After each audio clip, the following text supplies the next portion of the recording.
Yes, yes, yes. This keeps getting better. Hey there, this is your Matt Doodle with my Thomas Hands. Doodle here with another video. And today, I'd like to talk about the third issue of the new Ultimate Spider-Man run. This comic is getting so good. Either it may just be me wanting more, but this one honestly felt a little shorter. If you've read the comic, does it feel like that? Because that's what it feels like to me.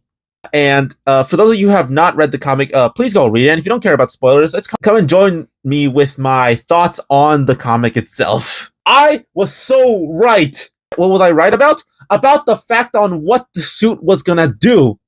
Because it was nanotech, people were wondering how is he gonna get into the normal Spider-Man suit. And because it was very malleable, as we saw in the other issues, that the mouth would open and would come on off, basically, reminds me of the black suit, right? So in my mind, because in the last issue too, his daughter May found him with the black suit and was so scared. And by the end of the issue, he basically, was getting inspirations to change his suit so he doesn't scare his kid. And that's what happened in this comic, and I was so right.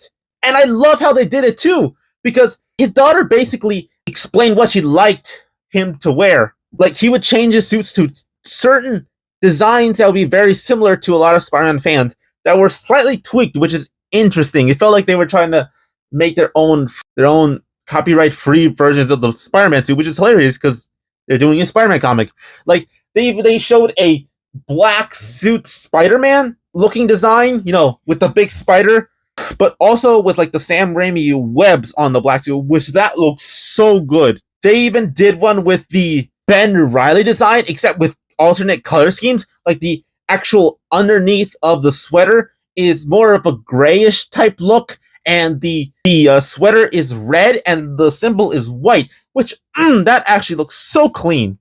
And then they had a version of what looked like the 2099 style with like the spider, but like without the deals with those spider on it, which is weird.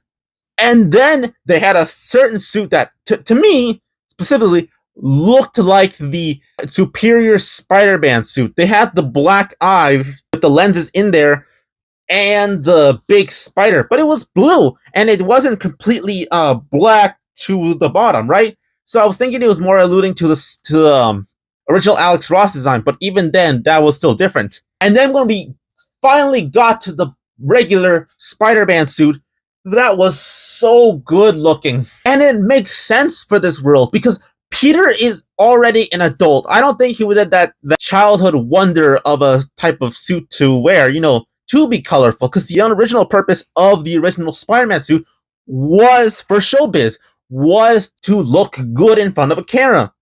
But because this Peter never had that origin, how would we get him to wear the regular Spider-Man suit? Well, his daughter still has a wide open idea of what a suit can be. And of course, Peter's not going to want to make his daughter scared of him. So this is a great way to make that suit have the original Spider-Man design, because it's friendly looking. It makes him look like the original Spider-Man we like, and his daughter likes it, and it's so good. And he basically has a little swing with her, and it's adorable with her in the back of her back. Basically, like, makes me think of like when dads would have their kids on their shoulders, but in the most Spider-Man way possible. And it's kind of interesting because he kind of has to lead on his wife and his son because they don't know. And I'm really hoping they tell them soon, because I do not want more secrets around them. And May, like, I don't want to see May cry of Peter and MJ being upset. Something like that. And also, I love the fact that we're getting more of Uncle Ben and Jameson. The fact that they quit from the last job, they were still trying to figure out what they were going to do. To do the news in, or at least what Ben wanted to do, which was, tell the whole truth, while Jameson wanted to tell basically part truth, because he says the truth is subjective, and we live in a cynical world. But I love their worldview. And Peter is also still trying to figure out what he wants to do. He's feeling happier because he's Spider-Man now. And I love the idea that he wants to help his uncle, but he still needs money and he still is employed, so he's still working for the Bugle. and the fact that they are talking about the Green Goblin as his own vigilante, which is so cool. The fact that Peter would tell them that the higher ups are basically shutting down the Goblin story, which is like, I wonder why. Because they're actually trying to do the Spider-Man story, which is, of course, it's Spider-Man. Who wouldn't want a story about him? But I also thought the interesting thing that happened was the conflicting ideas of what they were thinking. They don't know anything about Spider-Man or the Goblin, and they're all thinking they're heroes, they're villains, they could be fighting each other. But what's really interesting is how Uncle Ben said it could be villains against villains. And I'm like, so are you going to be against your nephew?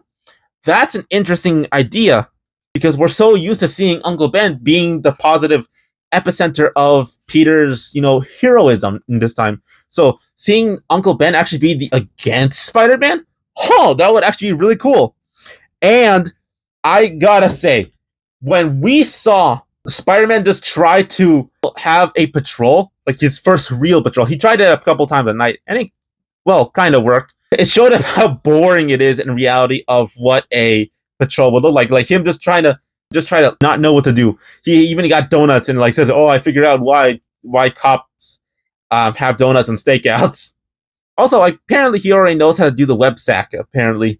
So that's cool. And I like how as soon as he's going to be done, he basically sees the Green Goblin versus Bullseye. Oh, I gotta say, that suit on Bullseye looks so good. It makes Bullseye look so awesome. And it feels, modern. Because I'm not going to lie, I love Bullseye. He's cool. But his costume always looks a little too cheesy, even for me. And somehow this kept the Bullseye on the head, which people always found it really weird.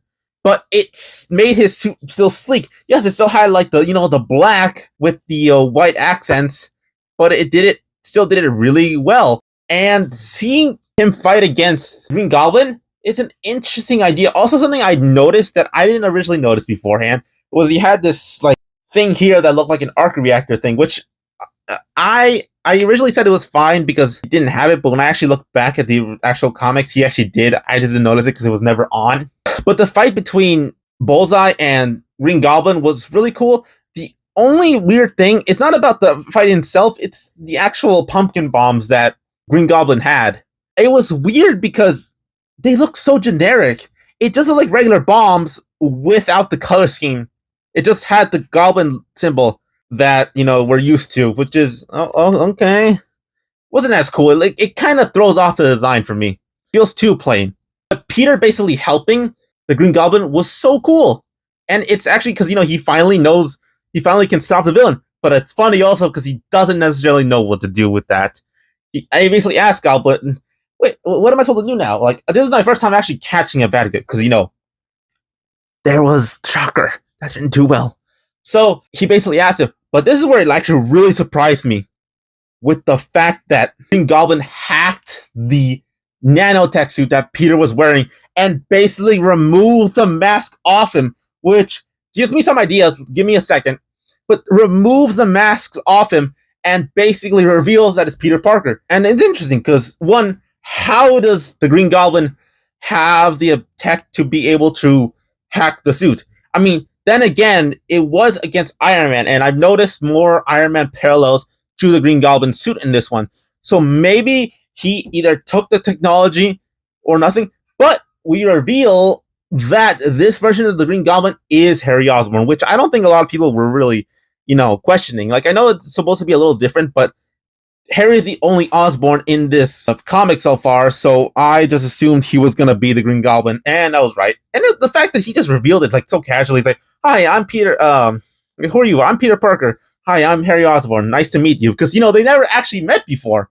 So are they going to be a dynamic duo in this comic? I am genuinely really excited here. Now, it gives me some worries with that fact that Peter got his mask hacked. It makes me think that maybe at some point in the comic, maybe later on, because it's too much technology, I'm pretty sure even for him, that I have a theory that he is going to go to the regular spandex costume because either that suit is too easily hacked, and it's possible that he may get his identity revealed too easily.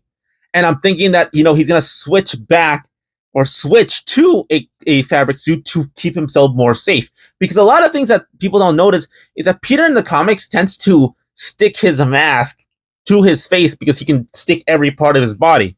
So that's what I'm thinking so far. And that was my thoughts on the third issue of the new Ultimate Spider-Man run. This thing is still going strong. Yeah, it kind of felt a little slow to me in a bit because, it didn't feel like too much was going on. Like, yeah, we had Peter changing his suit to the regular Spider-Man suit. We had Ben and Jameson talk about their conflicting ideas on what's actually happening while Peter's there. And we also had the reveal of, Bullseye in this universe. We had Green Goblin reveal himself, and we had Peter reveal himself. So there's that. But it doesn't necessarily feel like too much is exactly happening here. It honestly felt a little short to me. And it just made me crave more, but in a weird way, it didn't feel like it stopped at the right point. Like, yeah, Peter and Harry know each other's identity, but what's going to be the deal with that? Because I have no idea. Because I honestly have another theory where I don't actually think that Harry is going to stay a good guy. Either he's going to be too brash, because what we've known before is he would blow up buildings, and even though there will be some people inside, I think he's going to go lose it a little more, and maybe he's going to use the Goblin formula later on to be able to get stronger, and that's going to make his mind go cuckoo, and Peter's going to have to, stop him. And that's why I'm thinking they're going to be friends in the beginning, making friends enemies. And I'm thinking that may happen. And the fact that Peter has more to live for, for his entire family. It's not just him and, his Aunt May, usually, and, just Mary Jane. It's him and his entire family, wife and 2 kids, and Uncle Ben, who are alive. And all that is really interesting to explore. So that's my thoughts on the third issue of the Ultimate Spider-Man one. What do you think? Did you like this issue? Did you also think it was slow as me, or did you think it was perfectly paced? Let me know in the comments down below. If you have any questions, let me know. Let me know. I'm all ears. And if there's nothing else, I hope everyone stays nerdy. This has been Dunamite, and I hope to see everyone in the next video.